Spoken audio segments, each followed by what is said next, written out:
The rain-slicked streets of Seattle gleamed under the streetlights, but inside the towering glass offices of Cascade Innovations, a storm was brewing. Julian Carter, 32, stood at the window of his corner office, staring at the city that had shaped him. Gritty, relentless, and unapologetic. His father's words, sharp as a blade, echoed in his mind. "You're no son of mine. No real man loves another man." Julian's jaw tightened. He'd spent years clawing his way up from that moment. 15 years old, kicked out of his father's sprawling mansion in Bellevue, left with nothing but a backpack and a heart full of defiance. His father, Richard Carter, the founder of Cascade Innovations, had built an empire on cutting-edge tech, but he couldn't build a bridge to his own son. Now, at the cusp of a corporate takeover that could make Julian the youngest CEO in the company's history, those words still stung. The office door swung open, and in walked Ezra Monroe, 29, with his usual whirlwind energy. His curly blonde hair was slightly mussed, his sweater sleeves rolled up, revealing forearms dusted with freckles. "You're brooding again," Ezra said, tossing a stack of reports onto Julian's desk. "The board's waiting, and you're out here practicing for the Grumpy Cat audition." Julian turned, a faint smile breaking through. Ezra had that effect on him, always had, since they'd met 3 years ago at a tech conference in Portland. Ezra, a brilliant data analyst with a knack for seeing patterns where others saw chaos, had been the one to convince Julian to return to Cascade after years of avoiding his father's shadow. "I'm not brooding," Julian said, loosening his tie. "I'm strategizing." "Aha! Strategizing how to glare a hole through the Space Needle." Ezra stepped closer, his green eyes softening. "Talk to me, Jules.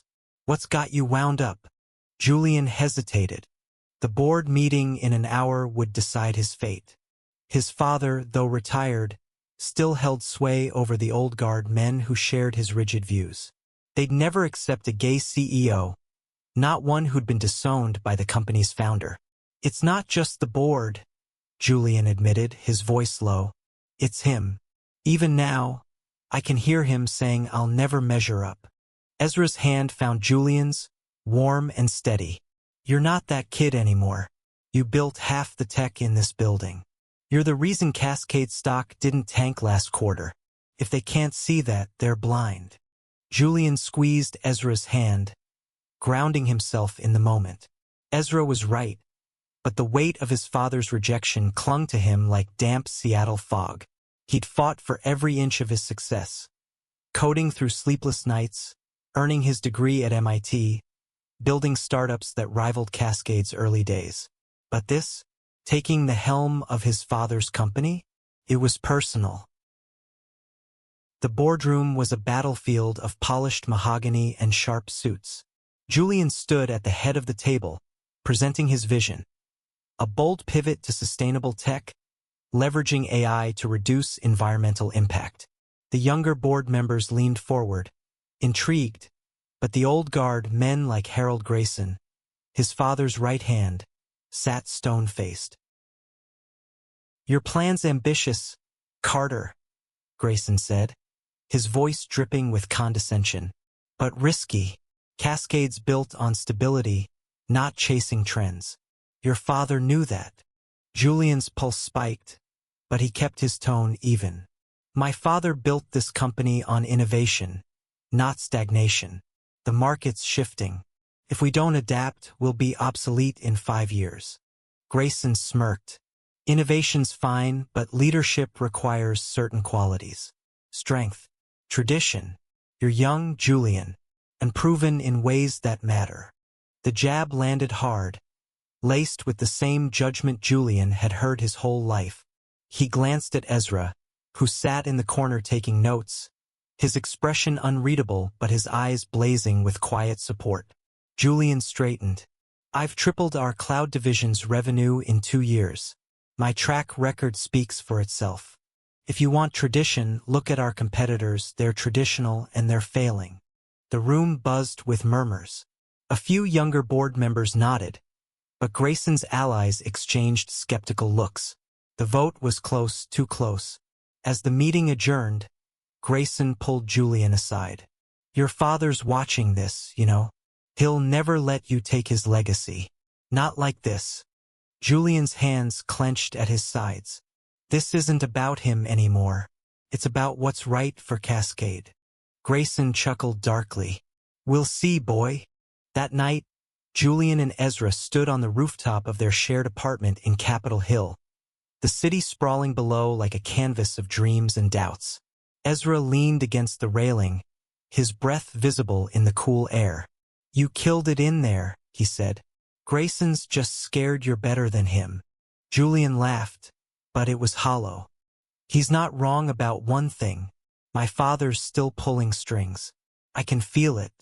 Ezra turned, his face lit by the soft glow of string lights they'd hung last summer. Then let's fight dirty. We dig into the board's loyalties, find leverage. You're not just fighting for CEO Jules. You're fighting for us. For every kid like you who got told they weren't enough. Julian's chest tightened. Not with fear, but with something fiercer.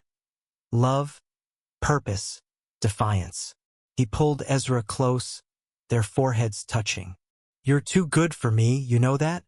Ezra grinned. Nah, we're just right. As the city hummed below, Julian felt a spark of hope. This wasn't just about a title. It was about proving his father wrong. Not with anger, but with something stronger. The life he'd built, the love he'd found, and the future he'd create. The next morning, Julian woke to the smell of coffee and the sound of Ezra humming off-key in the kitchen. Sunlight streamed through their apartment's floor-to-ceiling windows, casting a warm glow over the eclectic mix of thrift store furniture and tech gadgets.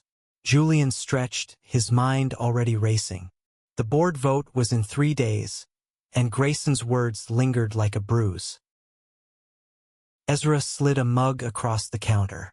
You look like you slept about 5 minutes. 4, Julian corrected, taking a sip. I was up running numbers. If we can sway 2 more board members, we're golden. But Grayson's got them spooked. Ezra leaned against the counter, his expression thoughtful. Then we don't just pitch numbers. We pitch a story. People like Grayson, they're all about legacy. Show them you're not erasing Richard's work. You're building on it. Julian raised an eyebrow. Since when are you a PR guru? Since I started dating a guy who overthinks everything. Ezra smirked, then grew serious. I did some digging last night. Grayson's been cozying up to a rival firm, Nexus Tech. If he's pushing against you, it's not just personal. It's business.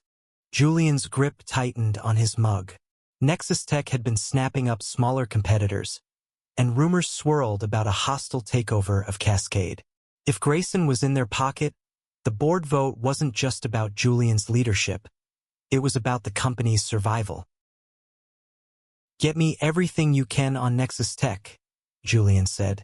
Financials, board connections, anything. If Grayson's playing dirty, we need to know how deep it goes. Ezra nodded, already pulling out his laptop. On it, but you owe me pizza for this. Deal, Julian said, a flicker of warmth cutting through his tension. Ezra's relentless optimism was a lifeline, grounding him when the stakes felt overwhelming. By noon, they were deep in data. Ezra's knack for patterns uncovered a trail. Grayson had been meeting with Nexus Tech's CEO, Vanessa Klein, for months. Emails hinted at a deal. Grayson would tank Julian's bid for CEO in exchange for a cushy role at Nexus Tech. It was a betrayal not just of Julian, but of everything Cascade stood for. Julian stormed into the office, his usual calm replaced by a fire he hadn't felt since his teens. He cornered Maria Delgado, a board member who'd always seemed neutral. At 45, Maria was sharp, pragmatic, and one of the few women in the room. If anyone could be swayed, it was her. Maria, I need 5 minutes, Julian said, catching her in the hallway. Grayson's selling us out to Nexus Tech. I have proof. Her eyes narrowed. That's a bold claim, Julian. You sure you want to play that card? I'm not playing. I'm fighting for this company. He handed her a folder with Ezra's compiled evidence, email chains, meeting logs, financial projections. Grayson's banking on my failure to line his pockets. If I'm CEO, I'll protect Cascade. If he wins, we're a footnote in Nexusteca's portfolio. Maria skimmed the pages, her expression unreadable. Your father trusted Grayson. Why should I trust you? Julian's chest ached, but he met her gaze. Because I've spent my life proving I'm more than what my father thought of me. I'm not here to tear down his legacy. I'm here to save it. Maria tucked the folder under her arm. I'll look into this. No promises. That night, Julian and Ezra met with Imon Khan, a 38-year-old board member who'd risen through Cascade's ranks with sheer grit. Over drinks at a dimly lit bar in Pioneer Square, Aisha listened as Julian laid out his vision. Not just for tech, but for a company that valued people over profit. I know what it's like to be written off, Julian said. I want Cascade to be a place where everyone gets a shot, no matter who they are. Aisha swirled her whiskey, her dark eyes assessing. You're not your father, Julian. That's a good thing. But you're asking me to bet on a long shot. I'm asking you to bet on what's right, Julian said. Grayson's playing an old game. I'm building a new one. Ezra chimed in, his voice steady. He's not alone in this. We've got data showing Nexusteca's overleveraged. If they take over, Cascade's done. Julian's plan keeps us independent and thriving. Aisha leaned back, a faint smile tugging at her lips. You two are a package deal, aren't you? Julian glanced at Ezra, his heart swelling. Yeah, we are. As they left the bar, the Seattle rain had slowed to a drizzle. Ezra slipped his hand into Julian's, their fingers interlocking. We're getting there, Ezra said. One step at a time. Julian nodded, but the weight of the fight pressed harder. His father's shadow loomed larger than ever, and the board vote was only days away. He wasn't just fighting for a title. He was fighting for his place in a world that had tried to erase him. The boardroom was a pressure cooker, the air thick with tension as the vote loomed. Julian stood at the window, watching Seattle's skyline blur under a fresh downpour. He'd spent the last 48 hours rallying support, but Grayson's influence ran deep. The old guard clung to tradition, whispering doubts about Julian's lifestyle behind closed doors. Ezra burst in, his laptop under one arm and a determined glint in his eyes. I found something big. Nexusteca's been funneling money to a shell company Grayson controls. It's not just a deal. It's a scam. Julian's heart raced. How solid is this? Solid enough to bury him. Ezra opened his laptop, revealing a spreadsheet of transactions. I traced the funds through 3 accounts. Grayson's been siphoning profits from Cascade's R&D budget to pad his exit strategy. Julian's mind spun. This wasn't just a power play, it was theft. We need to get this to the board. Now. They worked late into the night, crafting a presentation that laid bare Grayson's betrayal. Julian's hands shook as he typed, not from fear but from the weight of what this meant. Exposing Grayson could win him the CEO seat, but it would also burn bridges with his father's allies. This was war. The next morning, Julian faced the board again. The room was silent as he projected Ezra's findings onto the screen. Harold Grayson has been undermining Cascade for personal gain, Julian said, his voice steady despite the fire in his chest. He's diverted millions to a shell company tied to Nexustech, all while pushing to block my leadership. This isn't about me. It's about saving the company my father built. Gasps rippled through the room. Grayson's face reddened, his fists clenched. This is slander, he roared. You're desperate, Carter. You'll say anything to steal this seat. Then explain the accounts. Julian shot back, clicking to a slide showing the transactions. Explain why your name's on every transfer. Maria Delgado leaned forward, her eyes sharp. Harold, you'd better have answers. Grayson stammered, but his usual swagger crumbled. The younger board members exchanged looks, their confidence in him eroding. Imon Khan spoke up. I move we suspend Grayson from the board pending an investigation. All in favor. Hands shot up, more than Julian had expected. The vote wasn't unanimous, but it was enough. Grayson stormed out, his parting glare promising retaliation. After the meeting, Julian found Ezra in the break room, pouring coffee like nothing had happened. You're a genius, Julian said, pulling him into a quick hug. We just turned the tide. Ezra grinned. Told you we'd fight dirty. Now you just need to seal the deal. But the victory was short-lived. That afternoon, Julian got a call from his father's lawyer. Richard Carter wanted to meet. The message was curt. Be at the Bellevue estate tonight, 7 p.m. Don't bring your friend. Julian's stomach twisted. He hadn't seen his father in years, not since the night he'd been thrown out. The thought of facing him now, on the eve of the vote, felt like walking into a lion's den. But he couldn't back down, not when he was this close. The Bellevue estate was as imposing as Julian remembered, all sharp angles and cold marble. Richard Carter sat in his study, his hair grayer but his presence still commanding. At 65 he was a titan, his eyes piercing as they sized up his son. You've been busy, Richard said, his voice low, stirring up trouble, accusing my oldest friend of betrayal. Julian stood tall, refusing to flinch. Grayson's stealing from your company. I'm protecting it.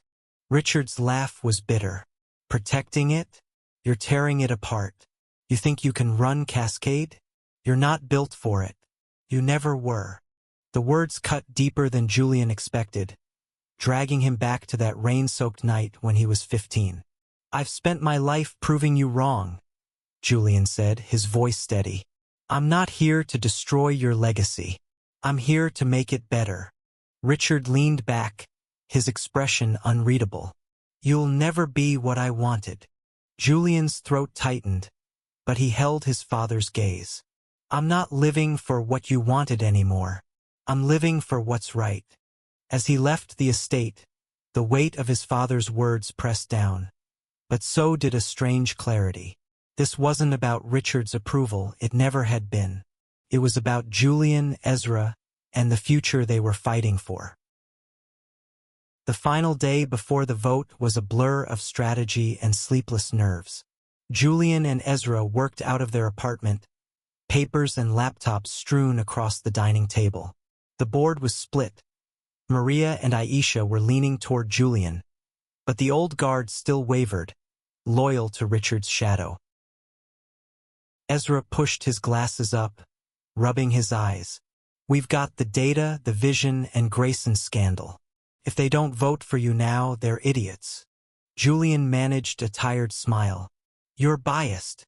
Damn right I am. Ezra reached across the table, his hand brushing Julian's. But I'm also right. You're the best thing for Cascade. And for me. Julian's heart skipped. In the chaos, Ezra was his anchor. Fierce, brilliant, and unwavering. What did I do to deserve you? He murmured. Ezra's grin was soft. You showed up. That's enough. The board meeting was set for noon. Julian arrived early, his suit crisp, his resolve ironclad. The room filled slowly, each member's face a mix of curiosity and caution. Grayson's absence left a void, but his allies still cast skeptical glances. Julian took the floor, his voice steady but charged with emotion. Cascade isn't just a company. It's a vision. My father built it to push boundaries, to innovate. I'm here to honor that, but also to evolve it. To make it a place where everyone belongs, where ideas thrive, no matter who they come from. He clicked through slides showing growth projections, sustainability goals, and community impact. But it was his final words that silenced the room. I know some of you doubt me, not just my plans, but who I am. I've spent my life hearing I'm not enough. But I'm here, standing in my truth, and I'm asking you to trust me to lead. The vote was agonizingly slow. One by one, hands raised. Maria, Isha, then hesitantly 2 more from the old guard. When the final count came, Julian's heart stopped. 7-5. He'd won. The room erupted in murmurs, some congratulatory, others grudging. Julian barely heard them. His eyes found Ezra in the corner, who gave a small, proud nod. It was done. He was CEO. That night, they celebrated on their rooftop, the city glowing below. Ezra raised a glass of cheap wine, his eyes sparkling. To Julian Carter, CEO, and to proving them all wrong. Julian clinked his glass, but his smile faded. It's not over.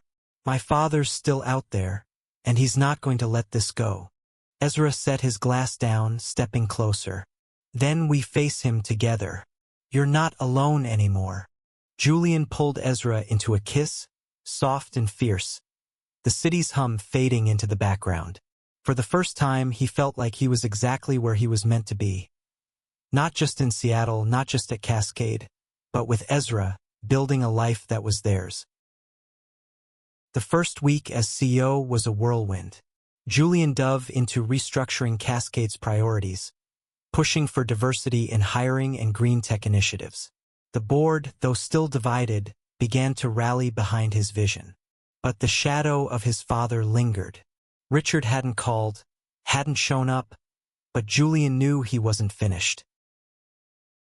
On Friday, a letter arrived at the office, hand-delivered. The envelope bore Richard's monogram. Julian opened it alone, his hands steady but his heart racing. The words were stark. You've taken what's mine. This isn't over. Julian stared at the letter, his father's voice echoing in his head. He could have crumpled it, ignored it, but something stopped him. This wasn't just about Cascade, it was about closure. He drove to Bellevue that evening, alone. Ezra had offered to come, but Julian needed to face this himself. The estate loomed as it always had, but Julian felt different, taller, surer. He wasn't the scared teenager anymore. Richard was in the garden, pruning roses, his movements precise. He didn't look up as Julian approached. You've made a mess, Richard said, his voice cold.